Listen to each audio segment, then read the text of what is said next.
Bibili ba kayo ng fried noodles? Kamukha ni Jillian Wards ang nagtitinda? Abay! Ito nga sa haba ng Phase 1, tabi ng simbahan ng Santo Niño, sa bagong silang Caloocan, cart ang nagtitrending dito. Dahil sa kakakiba nilang fried noodles. Halagang 77 pesos mo, itikman mo na yung ordinary nila. Kung mo ng malakasan, itry mo ang overload nila. Kung budget meal lang ng mga hanap mo, meron silang pastil dito. Mahani na lang. Click muna natin to. At napatayo pa nga ako dito sa may bagong silang, sa may Phase 1. May nagtitrending kasi ritong fried noodles. At na nagtitinda ay kamukha ni Jillian Ward na kasing ganda niya. Ito siya, oh. Masarap ba to? Masarap yan.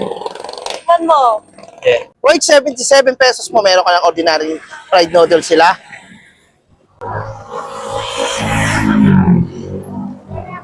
Namalilito yung sauce.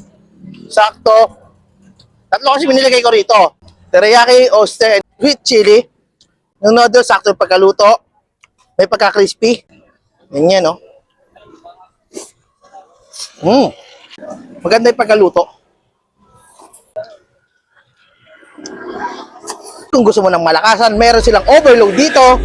Mayroong siomay, tapa, iklog, and luncheon meat. Grabe naman yan. Wala pang 200 pesos, ganyan karami. Ito luncheon meat.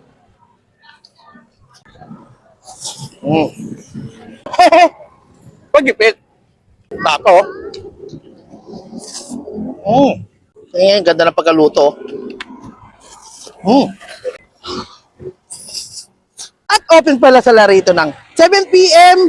hanggang 12:30 na madaling araw. Lunes hanggang Linggo, kahit buwabagyo, bukas sila. Puntahan nyo. Kaya kayo dyan, meron din silang ino-offer dito, budget meal na pastil, 30 pesos. Busog ka na. Purong-purong manok yan. Homemade daw to. Niluto with love.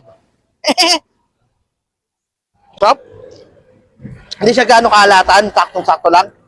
Para ako kumain ng century tuna, ganun yung lasa.